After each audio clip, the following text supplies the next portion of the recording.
And this is Leah. Meet Leah. This is a true story and it is told with her permission. So we're going to look at her early life and we're going to look at some case notes from her therapist.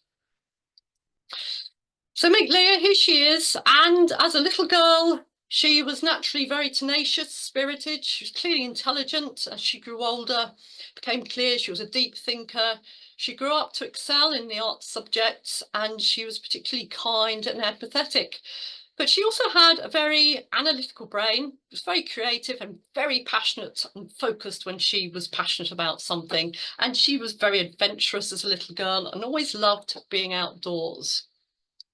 But let's look more at her background, what led her to seek therapy and what happened to her to cause her to need it.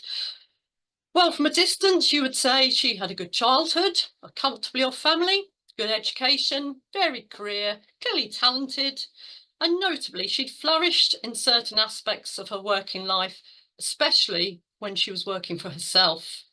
Now, what brought her to therapy was various things that happened to her all at once, but particularly when her marriage, which had been very long and very happy, ended very unexpectedly, very quickly, and very much to her dismay.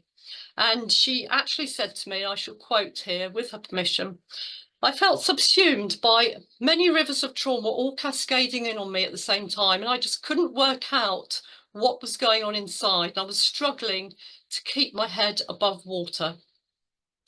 So what happened next?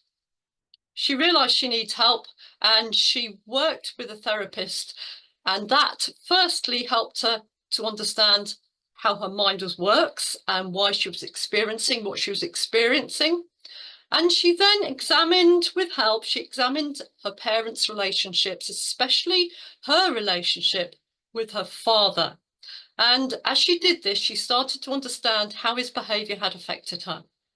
And she then, again with help, delved into her family history and started to reveal patterns emerging across generations. And through doing this, she was able to identify her own key issues. So what were Leah's issues? And here, speaking as her therapist, this was what was coming out of what she was telling me. She felt unloved. She felt unrecognised, unappreciated. And very interesting, she told me she never felt she could speak up spontaneously. She always needed permission. So, for example, at university, in a seminar, she had lots of thoughts and ideas, but she would never say anything unless the tutor actually said, Leah, what do you think? And then she'd be really happy to say something, although she liked a bit of time to think about it a bit more deeply first. But she couldn't say that spontaneously. She needed permission. She also had a deep fear of upsetting people, and told me she'd always had, certainly since school age, a sense of isolation and never fitting in. She also had a lot of anger, especially with her father and various other people.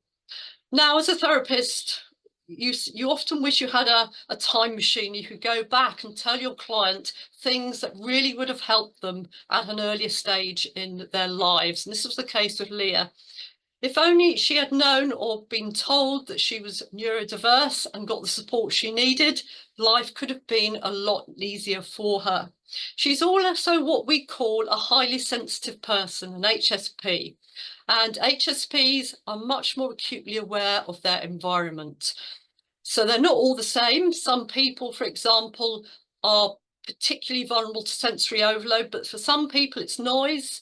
Some people have incredible senses of smell and taste, which can be great, but can be a nuisance. And many of them are very good at picking up on other people's vibes, which makes them typically very good empaths. But in Leah's case, she was very good at picking up on other people's vibes, but unfortunately she would interpret it as vibes from them towards herself, and often negative vibes. So she would think they didn't like her, whereas what she was in fact picking up on was tensions within themselves and unhappiness with themselves. So let's look at Leah's childhood and her notes to see if we can find out what actually made her the way she was. Immediately became clear that she was very close to her mum. Her mum was loving, warm and supportive. However, by contrast, she was scared of her dad Jerry. So Jerry was very strict and he was easily angered. She had to be very cautious with him. It was like treading on eggshells, and she needed to seek permission to avoid upsetting him. She had to seek permission even to turn the television on. Her dad is very antisocial. There are no friends or relatives visiting. And Leah struggles big time with maths. Though she's great at other subjects, she cannot do maths. And unfortunately, Jerry is head of statistics and he is a whiz at maths. So this doesn't go very well. Sadly, Leah's told that her talents, so she excels at arts, some subjects, music, English, history, things like that, they won't get her a good job. And she finds she has to fight for everything she values. She has to fight to learn the piano. She has to fight to go to university because she wants to read history, and that isn't going to get her a good job. Along the way, Leah's labelled shy, but however, she's confident when given permission to speak or perform in public. We've mentioned her sense of isolation. This worsened, especially after the death of her mother in her 20s. But all this makes her particularly resilient, and she's independent, though she told me she often felt lonely and apart. Now, let's look at Leah's dad, Jerry. Here he is. Now, look at him from a different perspective. We've seen Leah's perspective. Now, at work, Jerry is respected for his fine analytical brain.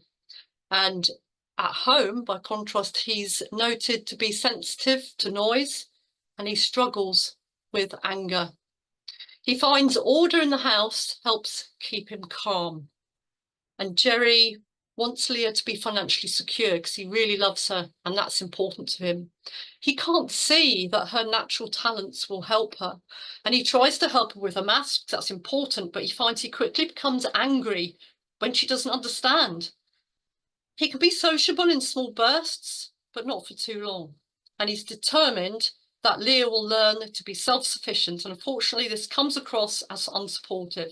For example, she told me that when she'd be coming back at the end of the year from university with lots of cases and struggling to carry them, her friends, their parents would drive up and pick them up. But her dad refused to, and she had to struggle and make her own way home. So he was determined that she would look after herself. But for her, it came across as unsupportive. So what about Jerry? Is he a bad man? No, he really loves Leah. What made him like this, however? So let's look back into his past. And a lot of these details that Leah was able to glean are coming from her oral family history at this stage. Jerry's early life. He's a middle child. He's got a much older brother and he's close to his younger sister. His father is serious, taciturn, but financially astute. His mum, by contrast, is kind and cheerful, but she dies when Jerry is 15. And shortly after, his elder brother is taken as a prisoner of war in World War II. He never returns. So adolescent Jerry has very little support. Now, family stories suggest that Jerry could be a joker as a young boy, but this side is rarely seen as he grows older. And at age 19, Jerry learns that his elder brother has been killed. And then a few years later, age 24, Jerry's father dies. Fred dies. So Jerry has to deal with his father's estate, aged 24. It's complex, probate is complex. Jerry has few friends and he struggles to connect with people. And he must be resilient and get through. And he does. He does a great job. So he also always feels isolated with few friends. And then if we move on 6 years later, lonely Jerry meets Gwen, his future wife, at a dance. And she falls for his sad, lonesome look and he seizes the opportunity and they marry shortly after. So already we can see patterns are emerging. Both Jerry and Leah have fine brains, so they use them in different ways. They're both quite isolated And there are various other things that are coming out with bereavements at this stage already. Leah loses her mum, Jerry loses his dad at a really key age when he's adolescent, and then his brother as well. So patterns are starting to emerge, but does this go back further in the family? How much of this is being passed down? Let's have a look. Let's look at Jerry's dad. Let's show you a family tree just to give you a bit of guidance here. So we got Leah down the bottom, then her parents, Gerald or Jerry, who married Gwen, and Gerald is the son of Frederick or Fred, and he married Florence. So now let's turn to Fred. So at this time, we're using a combination of oral family history and also some documentary research as well. So we're looking now at Jerry's father, and we're looking for emerging family patterns. So Jerry's dad is Fred, and he's born in 1887. And what we know about him is coming from oral history, but also some documentary research and census records and death certificates and stuff like that. So Fred, he's the youngest surviving of 10 siblings, and families growing up in the East End of London. Now, the key points that come out of inspection of Fred's early childhood are these. Just look at this. He has several very close bereavements in his early life. Age 7, his younger brother Leonard dies at age 17 months of bronchitis. And then age 10, Fred's closest sister, Lizzie, who was the closest to him in age, she dies of diphtheria aged just 7 years. And then 4 years later, his father, Charles, dies. So we've got a repeat pattern here, very similar in the next generation. And then age 22, the eldest two brothers of the family who were sort of stood in for dad after he died, they both die of tuberculosis in 1909. So immediately, this is going to have had a massive effect on Fred. And when we do family history, we don't always look at this aspect. We might know people have died, but let's stand back and think about it. Bereavements like this, especially for a young boy, especially the death of the father, again, going into adolescence, which is very important, especially for a boy, these bereavements are going to create a sense of isolation and insecurity. And especially because this leaves Fred as the youngest of the family suddenly, and he's lost his 3 youngest siblings, because there was an extra one there that I haven't listed. There were just so many. So it's a hard life for Fred already.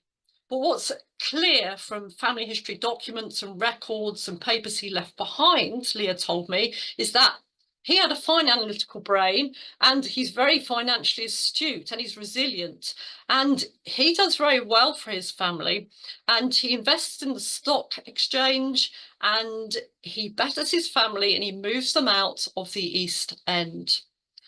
However, on the negative side, Fred is very rigid with his money beliefs. He can't see outside the box, and he upsets a lot of other family members through his attitude towards money, and isolates himself even more and his family, and there are not very many sort of friends and family visiting. Now, oral history suggests, we can't prove this, but there's a strong suggestion that Fred may have been neurodiverse, just like Leah and also like Jerry. Another thing that's really interesting is that Fred worked as a tea taster. He worked for a tea buyer company. And if you work as a tea taster, you have to have a highly developed sense of taste and smell. So could he also have been a highly sensitive person? Now let's move on.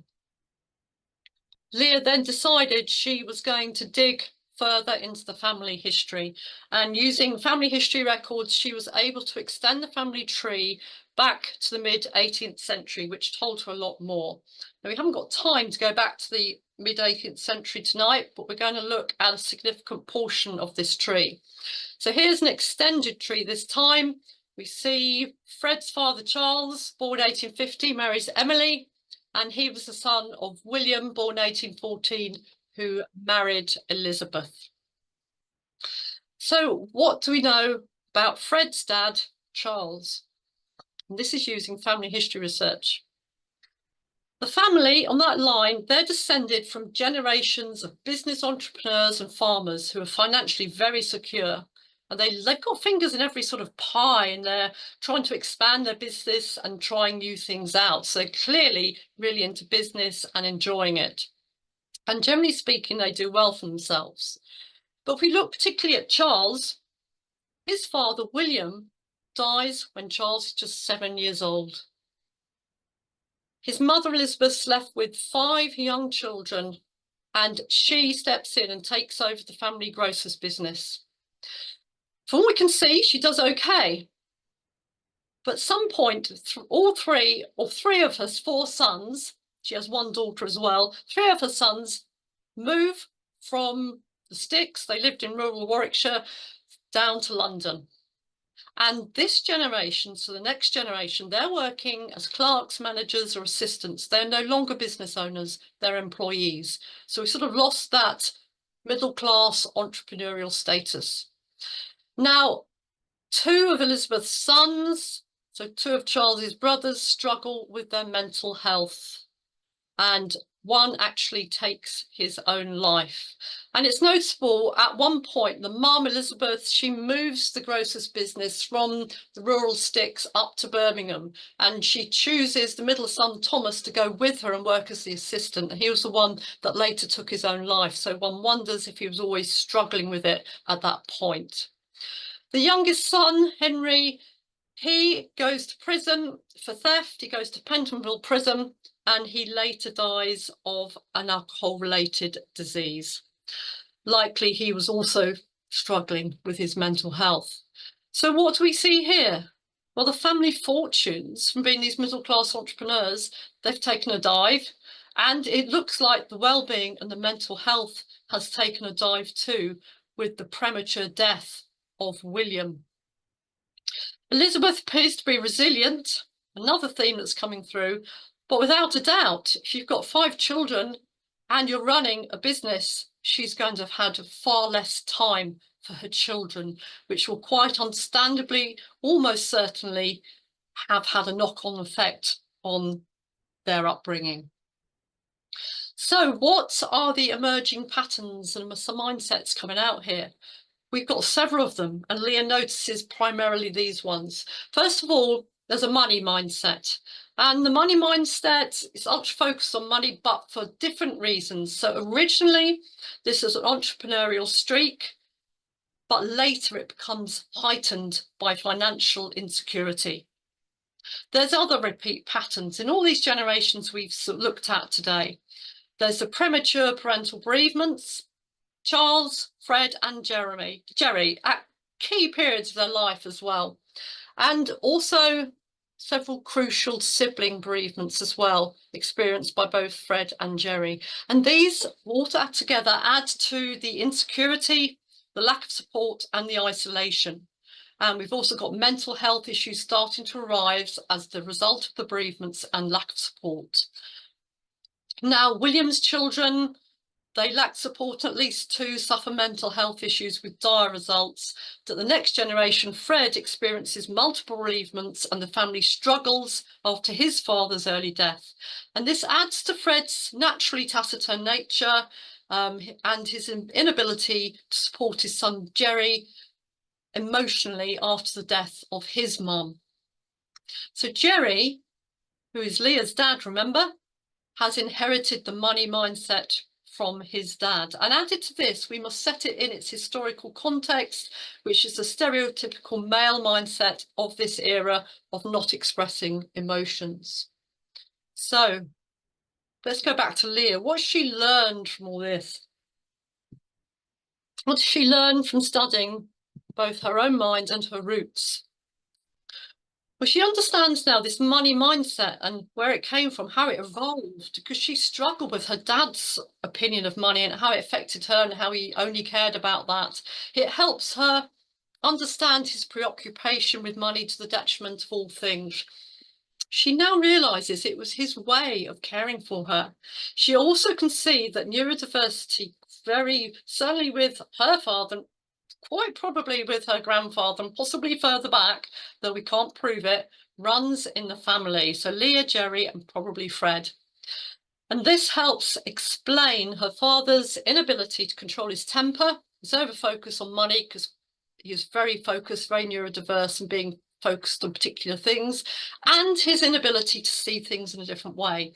So just remember, neurodiversity, autism, it presents very differently in men and women. And also remember, it's different between individuals as well. It's very diverse. There's not sort of one set of key features that covers everyone, but there are some that cover most people. And if you want to chat to me about that at the end, please do. Now, looking at Leah again, from understanding all these things and from the therapy work she does with her therapist and from studying the family history, she starts to understand how her father's behaviour affected her. She can now, however, understand what he was experiencing, and she can forgive him and release her anger towards him, which was a really key thing for her.